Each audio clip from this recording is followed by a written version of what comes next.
Federal nutrition policies are failing to prioritize the nutritional content of our food. Reports consistently show that programs are even making poorer choices when it comes to Americans' nutrition. And thank you for the witnesses joining us here today. State of nutrition in America, a very important topic. It's been 52 years since President Nixon convened the White House Conference on Food, Nutrition, and Health and vowed to put an end to hunger in America for all time. That was a lofty goal back in '69 and one that, as we can see, we're still chasing to some degree 5 decades later. As such, I hope that our hearing today will address both the successes and shortcomings, and it'll truly look at nutrition as being maybe that thing that we can use here to avoid entering the healthcare system because you're healthy enough to be in shape day after day. Since the White House Conference in '69, Americans farmers have answered the call of a growing population and malnutrition among poorer American communities.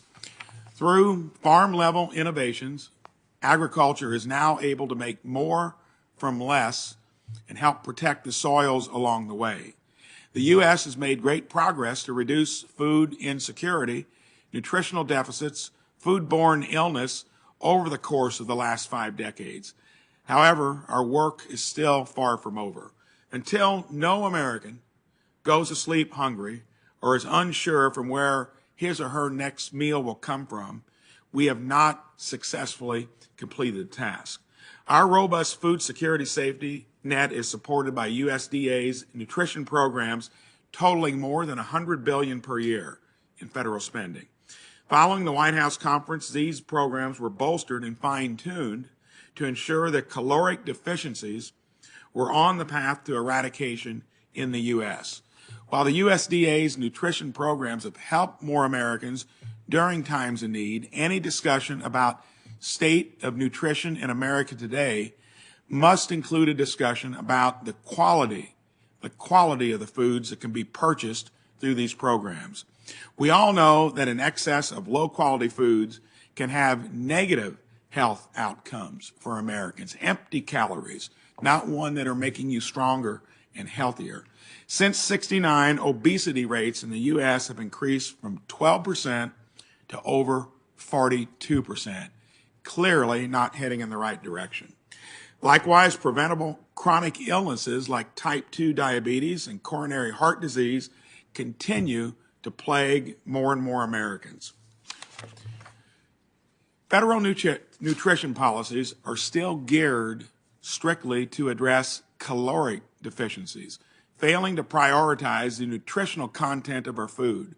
As a result, reports consistently show that programs are even making poorer choices when it comes to Americans' nutrition. Worse outcomes.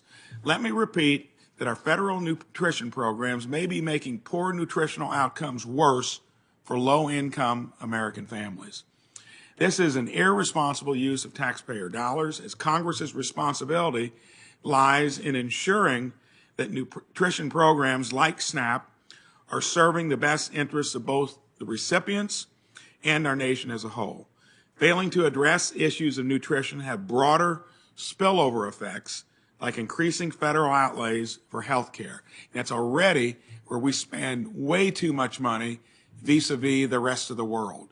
Our health care expenses run between 18 and 20% of our GDP. Most other countries with similar results do it for 11 to 13%. Finally, we cannot have a conversation about the state of nutrition without discussing the harmful effects that unrestrained inflation has on the purchasing power of every American family. New York Times recently highlighted the damaging impact of inflation, showing that in the last year, prices for key staples have risen by more than 10%. Unsustainable, and that's the cruelest of all taxes when we're trying to head in the other direction. These rising costs are driven by a multitude of factors, not least of which is irresponsible federal spending, where we've got to get a better bang for our buck.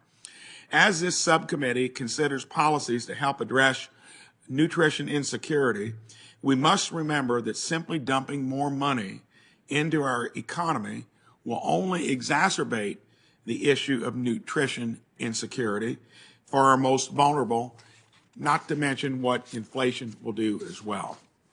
Nutrition insecurity is a challenging problem that impacts our rural and urban communities alike. That is why I was proud to work with Chairman Booker to introduce legislation to convene a second White House conference on food, nutrition, hunger, and health. Only through a serious bipartisan analysis and effort will we make true headway. In my own life's experience, I've chosen to live holistically through good nutrition. And when you stick with it, it works. It should be the foundation for every American citizen. In my own company, when I was wrestling with high healthcare costs 13 years ago, I made that as a priority.